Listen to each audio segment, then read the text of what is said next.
Hello, everybody. Viva. Good evening, everyone. Buenas noches. Michelle and I are so honored to welcome you to the White House, and you all brought outstanding weather, so we thank you for that. Thank you. I know that a lot of you would rather be watching tonight's game. The Spurs against Los Suns from Phoenix. Tonight's another one of our great events here at the White House celebrating Latino culture in America, including our concert some of you might have attended that we had during Hispanic Heritage Month on the South Lawn, the Fiesta Latina. And Malia and Sasha will probably never forget playing drums with Sheila E. Michelle, on the other hand, would prefer to forget the sight of me trying to dance with Talia. I didn't think I was that bad. You're okay. But there will be no repeat performances tonight. Oh. Yeah, we gather to mark a day that's become as celebrated here in the United States as it is in Mexico. And we're honored to be joined by Mexico's Interior Secretary, Fernando Gomez Montt, and his lovely wife, Gloria.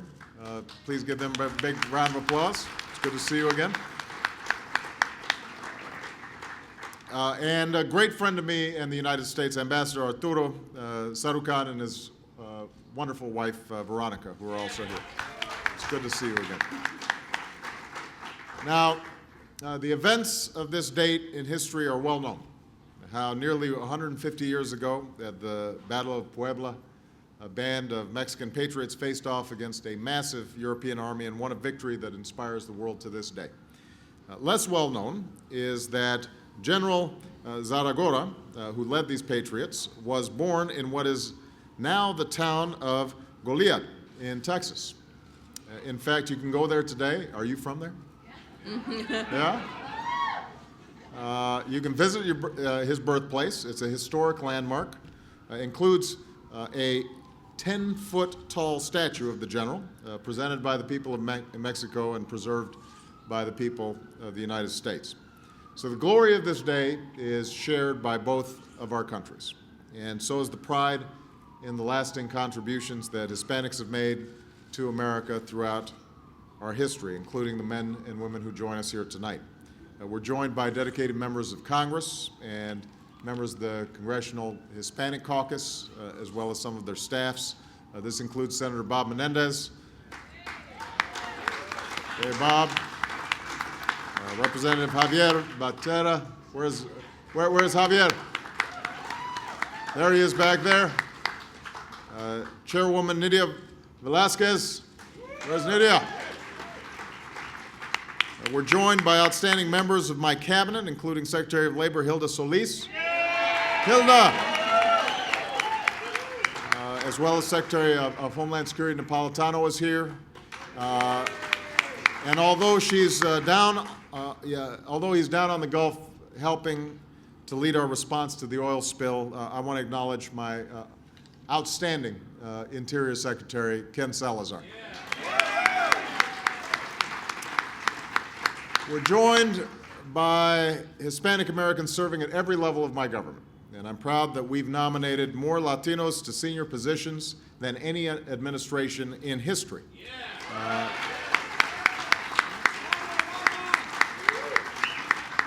Not just because they're Latino, but because they're the best people for the job. And I should note that many of those appointments are Latinas, wise Latinas, undoubtedly.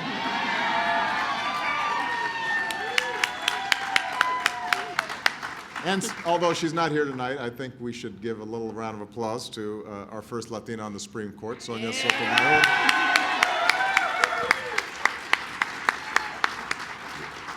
We're also joined by leaders from every segment of American society. And I especially want to welcome those of you serving on the commission to explore the creation of a new museum in Washington to celebrate the history of Latinos in America. I look forward to seeing the results of the Commission's hard work and to the day when we open the doors on a new National Museum of the American Latino. Tonight's performers are a wonderful example of how Latin culture has shaped and strengthened the fabric of America. So I want to say thank you to Maru and the Motero Dance Company, along with Javier Cortez. Thank you very much. Before I came out, I was listening to you guys inside. You sounded really good. Now, by celebrating the story of Hispanics in America, we're really celebrating the larger story of America. After all, the dreams of Mexican Americans and all Latinos are the same dreams as any other American.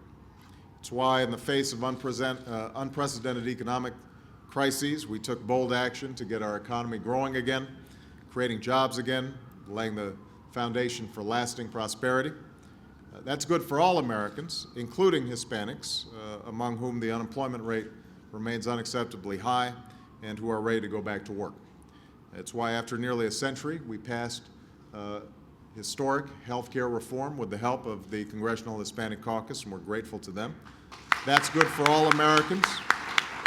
It's good for all Americans, including the millions of Latinos who will finally get the coverage they lack today, as well as the Latino small business owners who will finally be able to provide coverage for their employees, and that allows them to join the children of legal immigrants who are finally able to get health care through the S-CHIP program, something that we did very early on in my administration.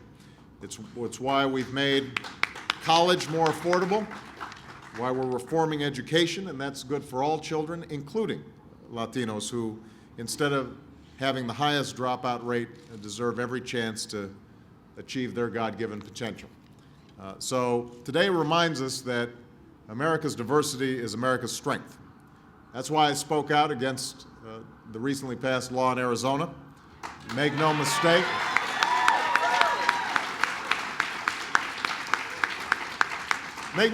our immigration system is broken. And after so many years in which Washington has failed to meet its responsibilities, Americans are right to be frustrated, including folks along border states. But the answer isn't to undermine fundamental principles that define us as a nation.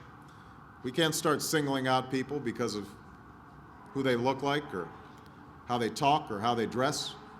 We can't turn law-abiding American citizens and law-abiding immigrants into subjects of suspicion and abuse.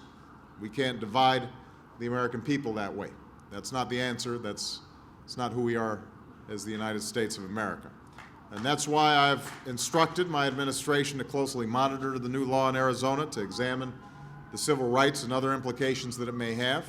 That's why we have to close the door on this kind of misconceived action by meeting our obligations here in Washington. So I want to say it again, just in case anybody's confused. The way to fix our broken immigration system is through common sense, comprehensive immigration reform. And that means responsibility from our government to secure our borders, something we have done and will continue to do. It means responsibility from businesses that break the law by undermining American workers and exploiting undocumented workers. They've got to be held accountable. It means responsibility from people who are living here illegally. They've got to admit that they broke the law and pay taxes and pay a penalty and learn English and get right before the law, and then get in line and earn their citizenship. Comprehensive reform, that's how we're going to solve this problem. And I know there's been some commentary over the last week since I talked about this difficult issue. Well, is this politically smart to do? Can you get Republican votes? Look, of course it's going to be tough. That's the truth. Anybody who tells you it's going to be easy or that I can wave a magic wand and make it happen hasn't been paying attention to how this town works. We need bipartisan support. But it can be done, and it needs to be done.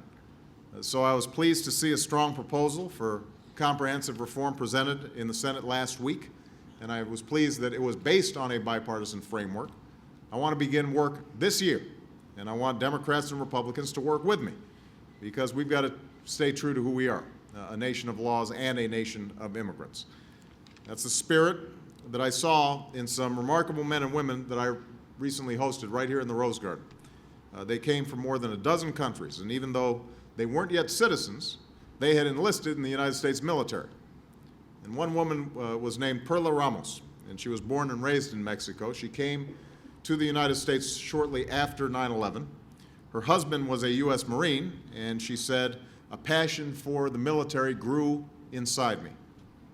In time, she joined herself, enlisting in the Navy. And she said, "I take pride in our flag and the history that forged this great nation and the history we write day by day." And as Perla's commander-in-chief, I took great pride in helping to swear her in, a daughter of Mexico and one of our newest American citizens. So she continues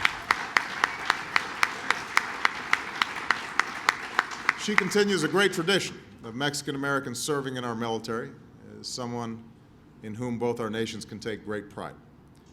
So today I want us to remember the United States and Mexico are not simply neighbors bound by geography and history.